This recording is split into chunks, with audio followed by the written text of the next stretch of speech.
बोलो जयकारा बोल श्री गुरु महाराज की जय। शंकर भगवान की, सनातन धर्म की। ओम विश्वान देवा सवितुर्दुरितानि पराशुवः यद्भद्रं तन्नाशुवः।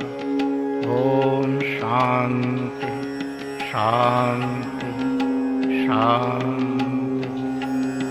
नारायणं नमस्कृत्य नरं चैव नरोत्तमं देवी सरस्वती व्यासं ततो जयमुदीरयेत्। शंकरं शंकराचार्यं केशवं बादरायणं सूत्रभाष्यकृतो वन्दे भगवन्तौ पुनः पुनः। बोल मेरे सतगुरु भगवान मानव की अपनी आवश्यकता सृष्टि में, तो उस मानव की अपनी आवश्यकता देखा जाए तो पुरुषार्थ चतुष्टय के अलावा पांचवी बात है ही नहीं। चाहे वो हिंदू हो, चाहे मुसलमान हो, चाहे सिख ईसाई कोई भी हो, बौद्धिस्ट हो, जैनी हो, पारसियन हो, यहूदी हो, कोई भी हो, कि शरीर के लिए अर्थ, मन के लिए काम, बुद्धि के लिए धर्म और आत्मा के लिए मोक्ष। दुख की निवृत्ति सब चाहते हैं, चाहे कुत्ता बिल्ली गधा घोड़ा हाथी हो और चाहे हिंदू मुसलमान सिख। कोई दुख में रहना चाहता है? पशु या मानव या पेड़ पौधे कोई दुख में नहीं रहना चाहता। दुख से सब बचना चाहते हैं और स्वतंत्रता सब चाहते हैं। आप चींटियों को पकड़ लीजिए, वो छटपटाएगी छूटने के लिए। चिड़िया को घर में पकड़ लीजिए, रख लीजिए कि तू कहां दिन भर में ठंडी गर्मी में मरती, दाना के लिए तेरे को सोने की कटोरी में घर में ही मैं सुंदर सुंदर मिठाई देसी घी की खिलाऊंगी, लेकिन दुखिया रहेगी, नींद रहेगी, छटपटाएगी आजाद होने की। आप ही किसी के अधीन नहीं रह सकते। आपकी पत्नी, आपका बच्चा जरा आपसे ऊपर बात करने लग जाए तो आप कहोगे तेरी ये जरूरत, मैं तेरा गुलाम हूं। स्वतंत्रता आपका जन्मसिद्ध अधिकार है और आपका नहीं, प्राणी मात्र का। ये दो लक्षण ईश्वरीय लक्षण है जीव के अंदर। एक तो दुख का न चाहना, दुख का निवृत्ति के लिए निरंतर प्रयत्नशील रहना। चींटी अपने बिल से निकलती है सुख की खोज में, चिड़िया अपने घोंसले से सवेरे उठती है सुख की खोज में, किसान खेती की ओर चला सुख की खोज में, साहब लोग अपने दफ्तर गए सुख की खोज में, सिपाही बंदूक लेके अपना गया मोर्चे पर सुख की खोज में। सब सुख निरंतर और निस्रात हो। जब तुम खा पी के सोते हो तो सुख की खोज में सो जाते हो, लेकिन आज तक वो सुख हमारे हाथ नहीं आया। क्यों? कि दुखांतरम सुखम सुखांतरम दुखम। दुख सुख प्रणगता व चक्र नेमी कर्मेणा। जैसे चक्र घूमता है ना, तो उसके जो अरे होते हैं बारी बारी से सब अरों पर वजन आता है और आज तक वो अस्थायी नहीं, वो किसी के पास टिका नहीं। सुख और दुख इन दोनों से परे कुछ और भी है और वो है आनंद अवस्था। सत्य जो है वो आनंदमय है। आनंदमय अवस्था में जाने के लिए उन्होंने ये आदिकाल से, वैदिक काल से नाम की साधना आई, जैसे कि अजपा गायत्री। अजपा नाम गायत्री मुनि नाम मोक्षदायिनी यस्य स्मरण मात्रेना सर्व पापा प्रमुच्यते। जो हमारा जिससे संगीत शास्त्र की उत्पत्ति हुई है, सामवेद, तो सामवेद में 24 प्रकार की गायत्रियां हैं। गायत्री शब्द का अर्थ है गाय माने आत्मा, प्राण, त्राय माने छुटकारा। ये हमारी आत्मा को अविद्या के बंधन से छुटकारा हो, तो वो अजपा गायत्री सब गृहस्थों को, सब ऋषि मुनियों को, सब योगियों को प्रदान की गई उस काल में। और उस काल से फिर उसका आगे ब्राह्मण ग्रंथों, आरण्यक ग्रंथों में, फिर उपनिषदों में, फिर योग शास्त्रों में, फिर इस युग में संत मार्ग में वो चीज उजागर हो रही है और घर घर वो प्रसाद बांटा भी गया। अब कुछ नर नारी तो अज्ञानवश से सोचते हैं कि ठीक है जी, हम गए किसी साधु के पास, गुरु मंत्र ले लिया, बात खत्म हो गई। अब साधु भी ऐसे होते हैं उटपटांग कई टाइप के। एक महात्मा जी थे, वो एक भगत के पास पहुंचे और वहां रात्रि बिताई। भगत ने सेवा करी। उन्होंने पूछा कि बेटा तुम कुछ जप वप भी करते हो? बोले महाराज अभी तो कुछ नहीं करता। बोले तो अच्छा ठीक है, ये 2 अक्षर का नाम है बेटा, इसका तुम निरंतर ऐसे अभ्यास करो। साधु तो चले गए। 1 साल बाद वो लौटे उधर, बोले कि इसको हमने उपदेश करा था, ये अब तो काफी इसकी उन्नति हो गई होगी, श्रद्धालु और प्रेमी तो था ही, अब तो नाम भी इसको दे दिया था, ये आगे कमाई कर लिया होगा, काफी विकास हो गया होगा इसका। उससे पूछा बेटा तुम कुछ जब तब जो बता गए थे करते हो? अरे बोले जाओ स्वामी जी, तुम आए थे, तुम तो 2 अक्षर का नाम पकड़ा गए, आपके पीछे तो बड़े बड़े लोग आए, कोई 5 अक्षर का दे गए, कोई 12 अक्षर का दे गए, कोई 24 अक्षर का दे गए, कोई 2 फुट लंबा, कोई 10 फुट लंबा नाम दे गया। बताओ आपके 2 अक्षर से क्या बनता मेरा? गुरुजी समझ गए कि भटक गया, क्योंकि शब्द जालम महारण्य चित्त भ्रमाणा विकारणम। आदि गुरु शंकराचार्य ने अपने विवेक चूड़ामणि में लिखा कि सबसे बड़ा जाल साधक के आगे शब्दों का है, बोली का है। लोग बोली बोल के साधक का चित्त उलझा तो देते हैं, लेकिन बोली ऐसे बोलनी चाहिए कि सब उलझा हुआ चित्त सुलझ जाए। वो सत्संग की वाणी ऐसी है कि उलझा हुआ चित्त, अविद्या में उलझा हुआ चित्त सुलझ जाए। तो वो बोले चेला का तो बेड़ा गर्क हो गया, तो उलझ गया। बोले अच्छा बेटा हमको नदी पार जाना है, कुछ हमारे सेवा करो। बोले क्या सेवा करें? कोई नाव मंगा दो, वो पार लगवा दो। बोले अच्छा।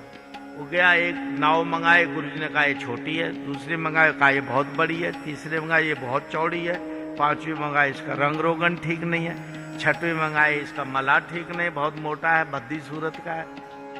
ऐसे नुक्स निकालते रहे गुरु, सारे नाव फेल कर दी। गुरु चेले को आया गुस्सा, कहा गुरु जी इतनी दुनिया रोज इस नाव में पल्ली पार जाते हैं, उल्ली पार आती है, आप ही बीच में डूब रहे हैं। आप बैठिए तो सही किसी नाव में, हर नाव में ताकत है कि आपको पल्ली पार ले जाए। गुरु बोले कान पकड़ के, यही तो ज्ञान हम तुमसे कहलवाना चाहते हैं कि हर नाम में शक्ति है, किसी की भी कमाई तो कर। तू तो रोज बदलता है, गंगा गया गंगा दास, जमुना गया जमुना दास।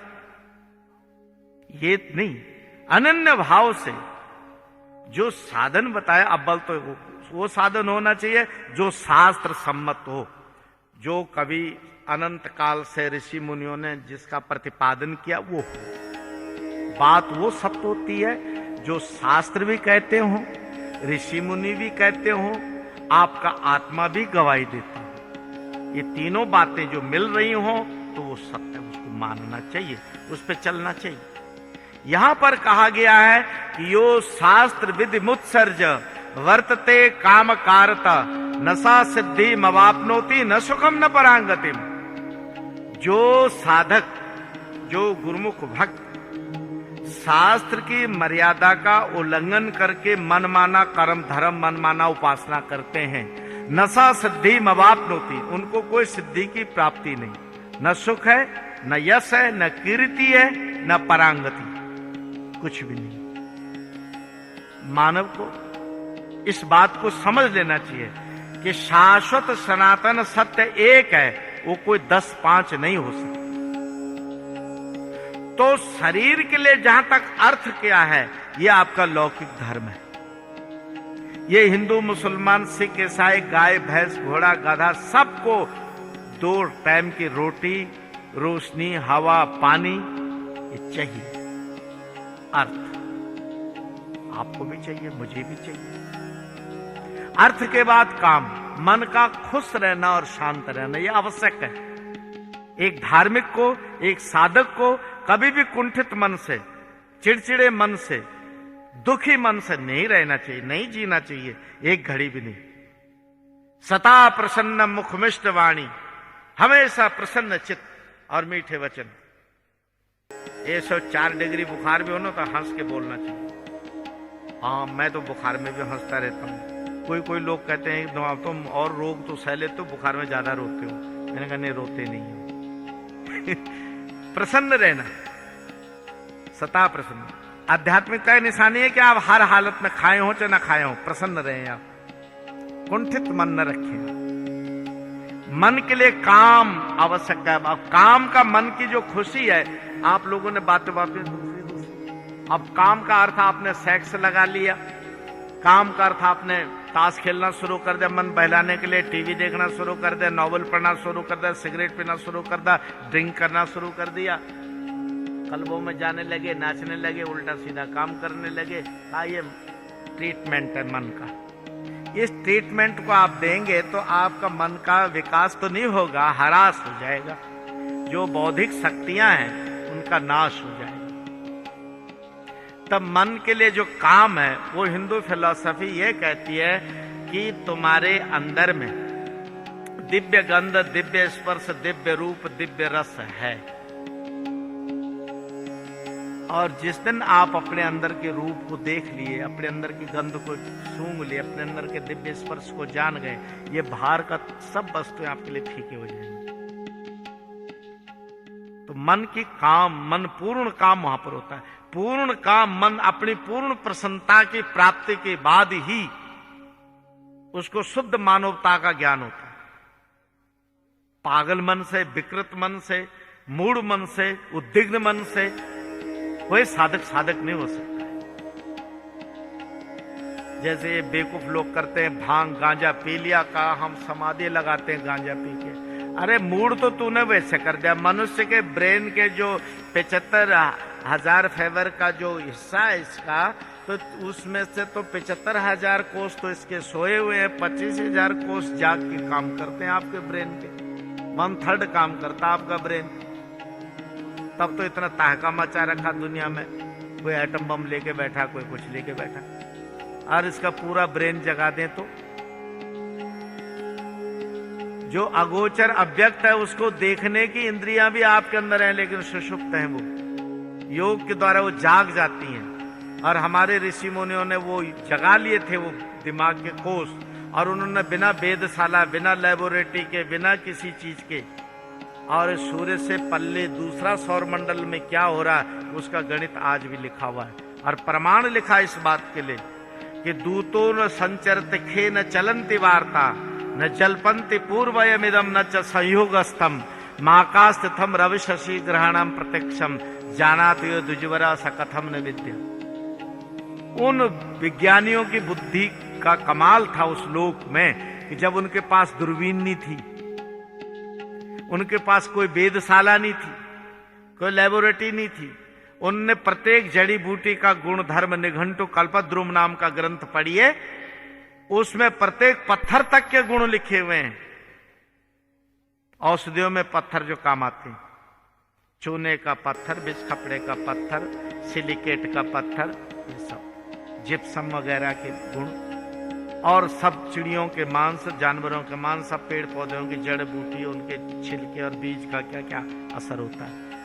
और जहां हमारा दूत नहीं जा सकता, सूर्य के पृष्ठवंश में जो ग्रह मंडल हैं उनका एक एक अंश डिग्री नाप के दिखा दिया उन्होंने कि इतने वर्षों पर इतने डिग्री का कोण बना करके महाग्रहण ये इस परिधि को काटेगा, ये ग्रह इस परिधि को काटेगा, इतने बज के इतने सेकंड पर ग्रहण लगेगा, इतने सेकंड पर छूटेगा। और कैसे जान लिया उन्होंने? बैठे बैठे इसलिए जान लिया कि उन्होंने अपनी बुद्धि के कोषों को चैतन्य कर दिया, जगा दिया। और हम कहते हैं भंग पी के ध्यान लगाओ, जो जागे हुए उनको भी डल कर दो। इसलिए कबीर जी ने कहा कि सुल्पा पिए लगावे ध्यान, गृहस्थी पाले बखाने ज्ञान, सुल्पा पी के लगावे ध्यान, साधकों के कूटे भग कहें कबीर ये तीनों ठग।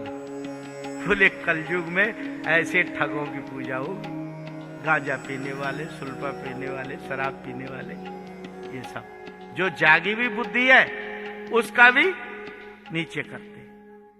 तो यहां पर जहां ज्ञान और वैराग्य, वहां ब्रह्म सापेक्ष अवस्था आपके चित्त की होती है अभ्यास के बाद।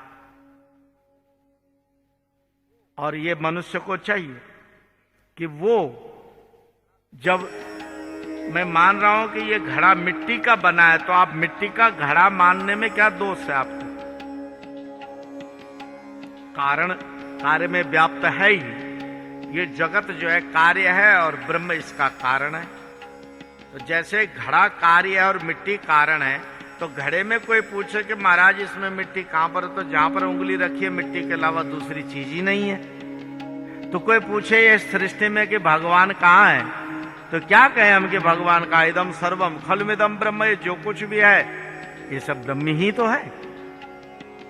अब यही प्रश्न जो है भगवान रामकृष्ण परमहंस महाराज के आगे किया गया कि क्या आपने भगवान को देखा, तो उन्होंने जवाब दिया हाँ हमने देखा, जैसे तुम हमें देख रहे हो हम तुम्हें देख रहे हैं। और यही प्रश्न बुद्ध के पास किया कि क्या आपने भगवान देखा, तो बोले भगवान की तो हम बात ही नहीं करते, हम तो सीढ़ी बता देते हैं, आप सीढ़ी ऊपर चढ़ जाओ, होगा तो तुम भी देख लेना।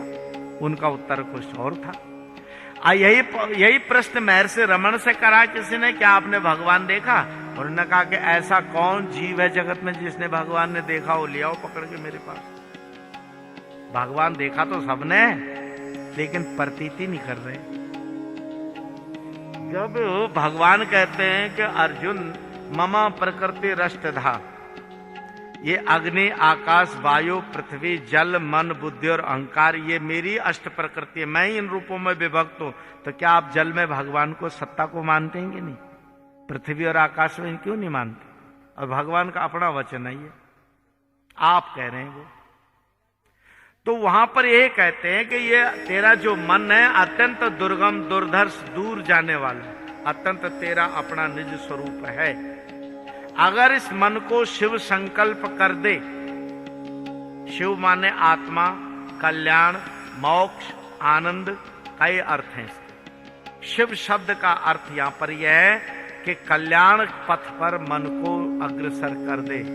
तो तेरे से तेरा भगवान ऐसे दूर है, ज्योत रेखा तन्मे मना। तेरे मन से जैसे जलते हुए एलिमेंट से प्रकाश कितनी दूर है, जलती हुई बत्ती से उजाले की दूरी कितनी है? कुछ भी नहीं। प्रकाश उसी से उत्पन्न हो रहा है, जलती हुई बत्ती से। आपका मन उस शब्द में अगर लीन हो जाए, तो जैसे बत्ती से प्रकाश की उत्पत्ति है, ऐसे तुझसे उस ब्रह्म की सत्ता की उत्पत्ति है। तू ज्ञाता है, तू ज्ञेय है, तुझसे बड़ी कुछ नहीं। तो ये मन की कथा है। अस्ते यद्यपि सर्वत्र नील नीरज मंडतम रमते न मरालस्य मानसा मानसा।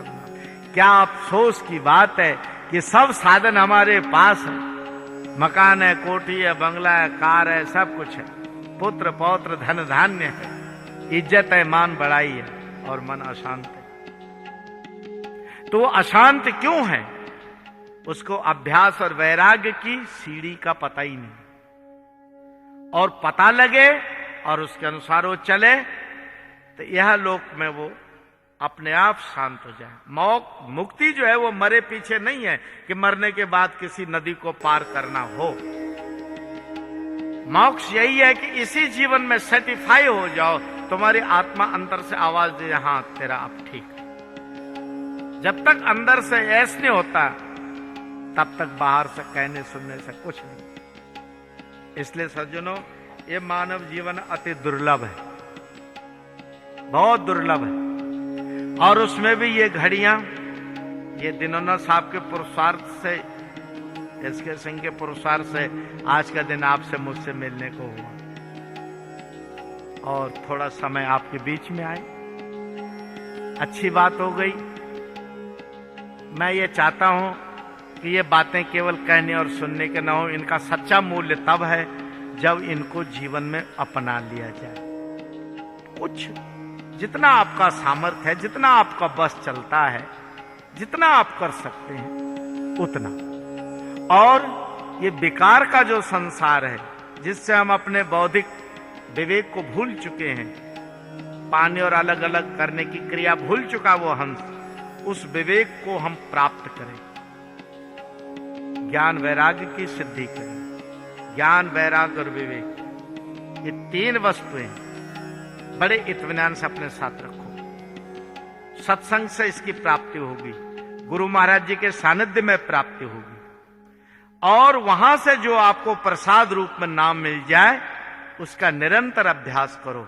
ज्ञान युक्त अंतःकरण से, विवेक युक्त अंतःकरण से और वैराग्य युक्त अंतःकरण से अभ्यास करेंगे आप तो उसका जौहर होगा, उसमें तो सारे दरवाजे खुल जाएंगे और हमारे मानव जीवन सफल हो जाएगा।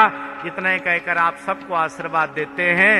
गुरु महाराज जी आपके जीवन को सुखमय बनाए, आपका भविष्य आनंदमय बने, कल्याण में बने। आप अशरफुल मखलूकात हैं, 84 लाख योनियों के बादशाह हैं। आप चाहो तो क्षण में ये सारा सफर तय कर सकते हो अगर बात समझ गए तो। और केवल सुनने के शौकीन हो तो लाखों वर्ष तक सुनते रहो, उद्धार होने वाला नहीं। उद्धार तो तब है जब सुन करके मनन किया जाए और उस पर चला जाए। हरिओम तत्सत। ओम पूर्णमदा पूर्णमिदं पूर्णात् पूर्णमुदच्यते पूर्णस्य पूर्णमादाय पूर्णमेवावशिष्यते।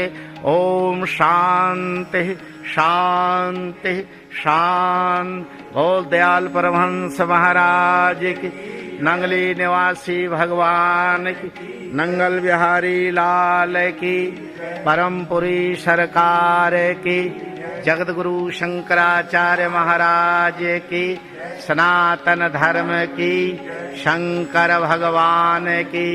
नमः पार्वती पते हर हर हर महादेव।